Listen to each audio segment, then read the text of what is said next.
actually güvendik. helping Yıllardır and yapılan trusting altyapı çalışmalarıyla their ki bu sportsmen, and with our Türkiye'nin 81 infrastructure vilayeti ve works 300 in our ilçesinde 81 eksiklerimizi provinces, kapattık. 2004'te we ilk federasyon actually başkanı olduğumda bizim 270 tane antrenörümüz var. solved all the problems for our quota. And then 2004'te in 2004, 2004'le aradaki mesela and Türkiye Tekvando Federasyonu 1981'de kurulmuş. Aradaki mesafede 85 bin in sporcumuz that vardı. distance, we 30 had senelik süreçte. 85 sportsmen after 30 years. And when you look at the moment, in a short period of time, we have Bununla beraber approximately aktif yapan bu sporu 500 spor sayımız 200 quota. binlere vardı. And now it is getting to a better level.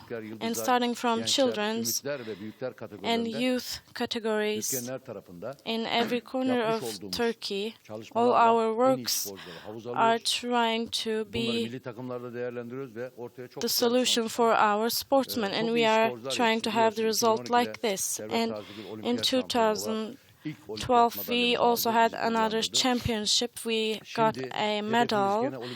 So our target is also to have another Olympics championship this time.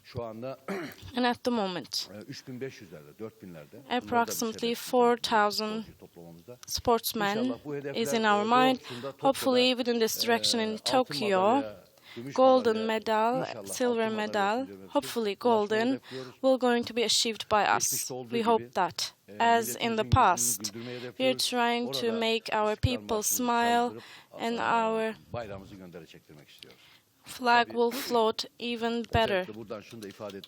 And also, our national anthem will be sang there too. So, from the past, we are helping all the sportsmen with the help of our distinguished President Recep Tayyip Erdogan, and within this framework, we are going to be like this. Also, Mehmet Muharrem Kasapoğlu is also helping us very much in 2020 Tokyo Olympics. Hopefully, we are going to have good results.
Tokyo 2020 Olympics Organizing Committee President Yoshiro Mori said on Friday that the Olympic torch handover ceremony in Greece on March 19 will be held without children due to the coronavirus, as will the arrival ceremony in Japan on March 20. Originally, around 140 Japanese school children were going to travel to Athens to take part in the handover ceremony on March 19.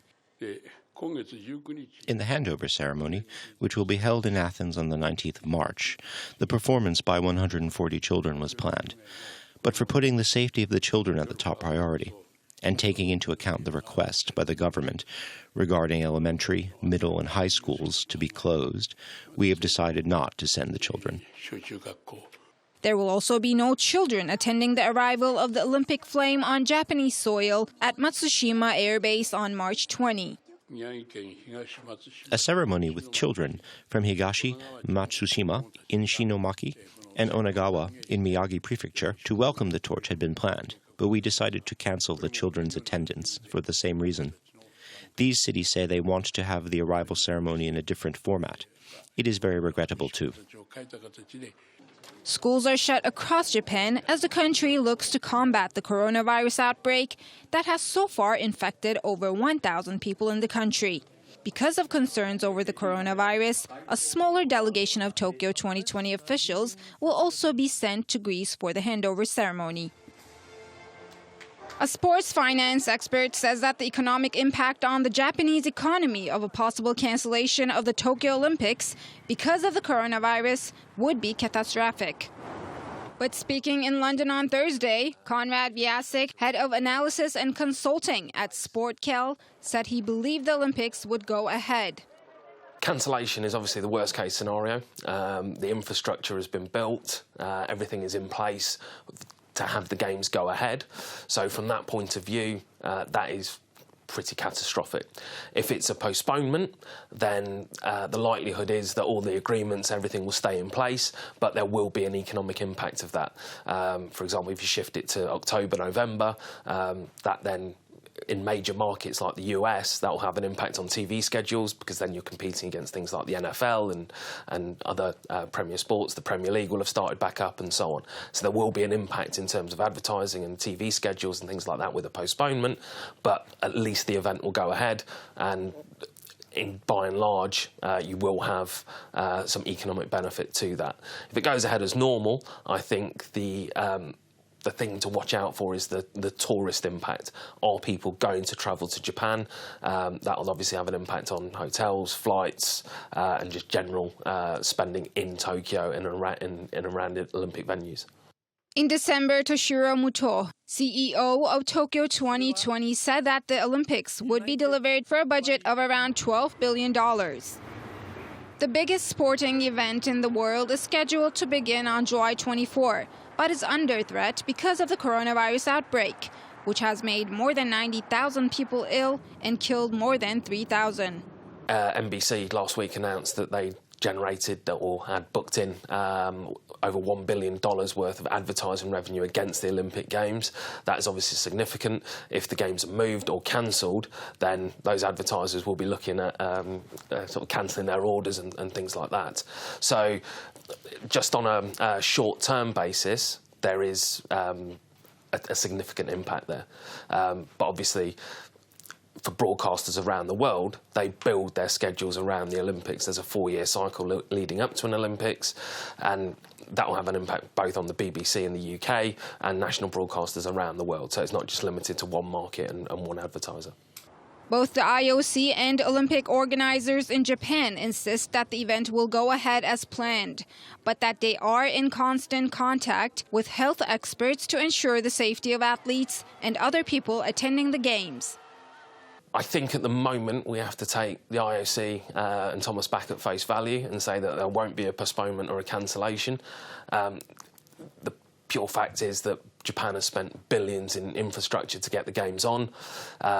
So unless they cancel it, the government says it's just too much of a risk, then the IOC will go ahead with their showpiece event. I can't see them postponing or cancelling unless they have to. I think a worst-case scenario is an empty stadium situation where spectators are prohibited from attending, and the same with the Euros. I can see the Euros going ahead, but there being an impact in terms of potentially tourism and fans not being able to attend. I suppose the other aspect of that is, would fans want to attend? So will people make the decision for themselves not to travel, which will obviously have a direct impact financially as well. With the virus spreading rapidly in Europe, the summer's showpiece soccer event, Euro 2020, is also facing significant disruption in June and July. Uniquely this year, it will take place in 12 countries across the continent. Children, mostly girls, in Afghanistan, Cambodia and South Africa are skating to success thanks to a non-profit that uses skateboarding to empower youth. Tracing its origins to Kabul, Afghanistan in 2007, Skateistan, based in Berlin, now reaches more than 2,500 kids aged 5 to 17 through its skate schools in the 3 countries it operates. In recognition of Skateistan's accomplishments, the International Olympic Committee on Friday announced the non-profit as the world winner of the 2020 Women in Sport Award in the lead-up to International Women's Day, which falls on March 8th. According to the IOC, Skateistan strives to reach girls by creating female-first environments, by employing female coaches and holding female-only classes and girls' days. The initiative says it has had success in reaching girls, with about half of its participants being female, despite sporting activities often being limited for girls in different parts of the world. The founder of Skateistan, Australian skateboarder and researcher Oliver Perkovich, said it all started in 2007 when he went to Kabul with 3 skateboards in hand. He says he started lending his boards to local youth and ended up encouraging more girls to get involved, and it all took off from there. It was amazing when girls stepped on a skateboard because they didn't ride bicycles, they didn't play volleyball, they didn't play football. They weren't allowed to do those things because they were seen as activities for boys. And skateboarding was new, so it didn't have these societal rules that said that girls couldn't do it. A film about Skateistan, learning to skateboard in a war zone if you're a girl, won an Academy Award for Best Documentary Short in 2020.